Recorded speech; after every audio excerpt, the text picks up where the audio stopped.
Looking around your home, do you ever stop and think that almost everything you own started out as just an idea?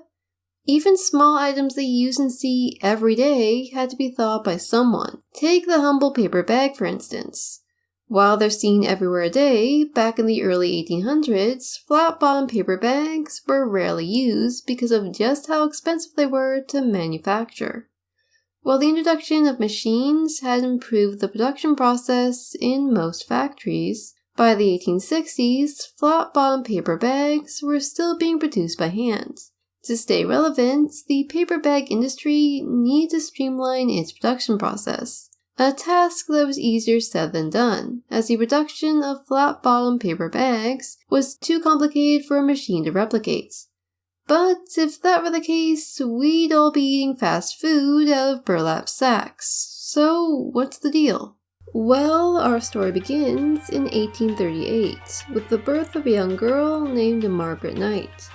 Despite coming from a poor family, as she grew older, Margaret's life got even worse, as her father died, forcing her mother to relocate her family to New Hampshire, where she put her children to work in the local cotton mill. Harsh, but you know what they say, necessity is the mother of invention. One day, while working at the mill, Margaret saw a steel shuttle break free and injure a fellow worker.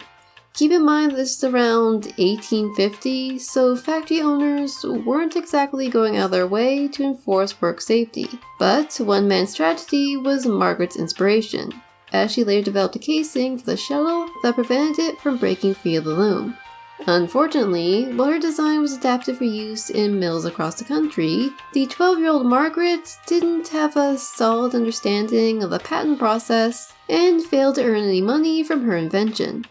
With no money and not much education, Margaret spent the better part of a decade moving from one job to another, until she found herself at the Columbia Paper Bag Company in Springfield, Massachusetts. Bored by the monotonous nature of her job, Margaret decided to invent a way to streamline the production process, and set about creating the first ever flat-bottom paper bag machine. A feat which took the better part of 2 years and almost cost Margaret her job. Apparently, she had a habit of taking time off so she could tinker with her machine. But all the hard work and threats of unemployment paid off, as Margaret was able to develop a working prototype of her machine.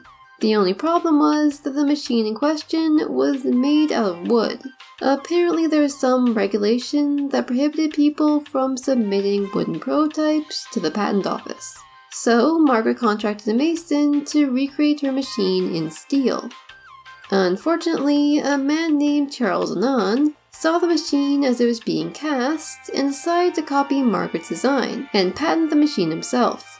This didn't go over very well with Margaret, who wasn't about to let another patent opportunity slip through her fingers, and she decided to take Annan to court.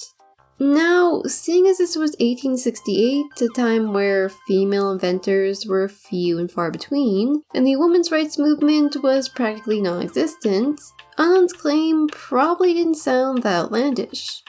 He might have even succeeded in winning the case, provided that he backed up his claim with fabricated evidence.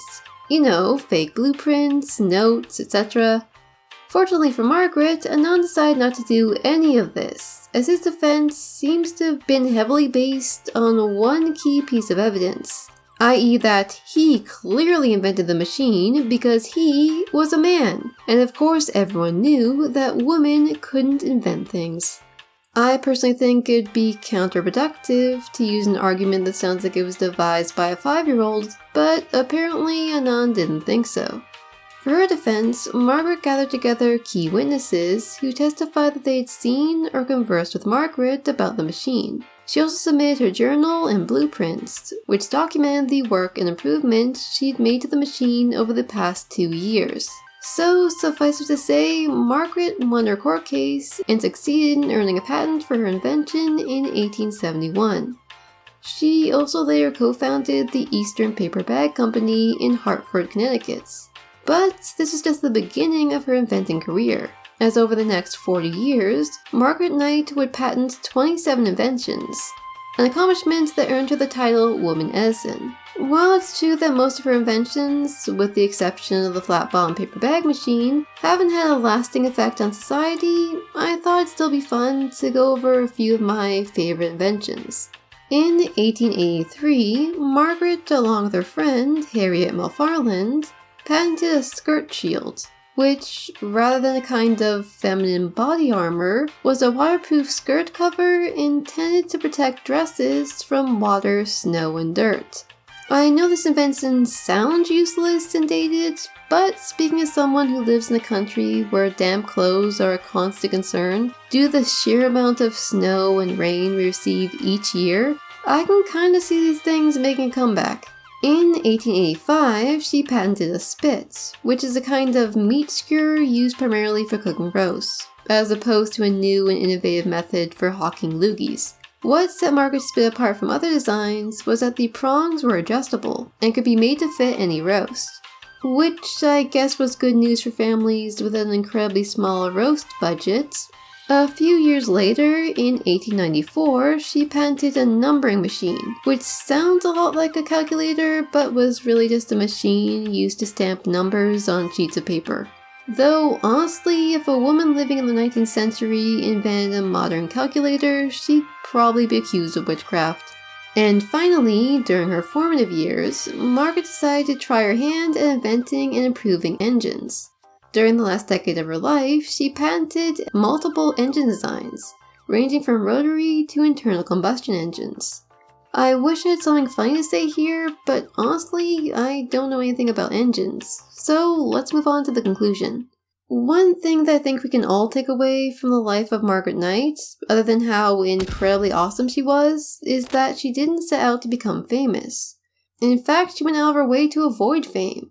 She just loved to invent, and her choice to pursue her passions ended up paying off. And honestly, in a world filled with people obsessed with the concept of quick fame, that's a pretty good lesson to keep in mind. So follow your passions, kids. Unless you're dead set on becoming a YouTuber, which in that case, you should probably rethink your options, because for the most part, this job is all passion and no payoff.